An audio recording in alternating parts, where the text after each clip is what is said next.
Hello guys, আশা করি সবাই ভালো আছেন। আবারও আপনাদের মাঝে একটি ব্লগ ভিডিও নিয়ে আসলাম। আজকের ব্লগ ভিডিওটা হলো আমরা দেওয়ানগঞ্জ থেকে জামালপুর যাব। তো আমরা দেওয়ানগঞ্জ থেকে জামালপুর যাওয়ার পথে আমরা যে রাস্তা দিয়ে যাব আর যা যা দেখতে পাবো সেগুলো আপনাদের মাঝে তুলে ধরবো।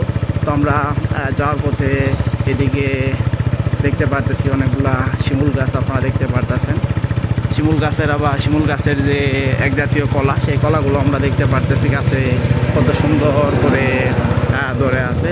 তো সামনের দিকে আবার দেখতে পারতেছি একটি অটো গাড়ি, কত সুন্দর সেই গাড়িটা অনেক স্পিডে সামনের দিকে যাইতেছে। তো এগুলো বলতে বলতে যদি এদিকের এই পাশটা দেখাই, তো এই পাশে আমরা দেখতে পারতেছি অনেক সুন্দর, দেখতে পারতেছেন আপনারা একটি সাজনা গাছ। আর গাছটা কিন্তু অনেক উঁচু, আপনারা দেখতে পারতেছেন একটি ডাল কিন্তু উপরের দিকে কত সুন্দর করে চলে গেছে, তা তো আপনারা দেখতে পারতেছেন। তো বিশেষ করে এই পাশটা আমরা যদি একটু দেখাই, এই পাশে অনেক সুন্দর একটি জায়গায় অনেকগুলা ছোটো ছোটো গাছ দেখতে পারতেছি আমরা। সেই গাছগুলা কিন্তু অনেক সুন্দর আমরা দেখতে পারলাম। তো এদিকের এই অংশটা যদি একটু দেখায়, তো এদিকে দেখতে পারতেছি ওয়ালের সাথে কত সুন্দর করে তারা বিভিন্ন ধরনের প্রোডাক্টের নাম লিখে রেখেছে।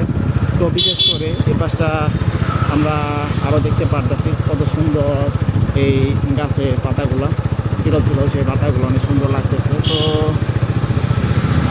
এই সাইডটাতে দেখতে দেখায়, তো এদিকেও আমরা একটি ছোটো শিমুল গাছ দেখতে পারলাম। তো গাছ তো আপনারা দেখতে পারেন কত সুন্দর। তো বাগানের ভিতরে আবার একটি এরিয়ার ভিতরে ছোট্ট একটি পেঁপে গাছ আমরা দেখতে পারতেছি। অনেকগুলা পেঁপে কত সুন্দর ধরে আছে, কিছু পেঁপে আবার দেখতে পারলাম পেকেও গেছে। তো আপনারা তখন পর্যন্ত যারা আমার ব্লগ চ্যানেলে ব্লগ ভিডিওটা দেখলেন, তারা সবাই ভালো থাকবেন।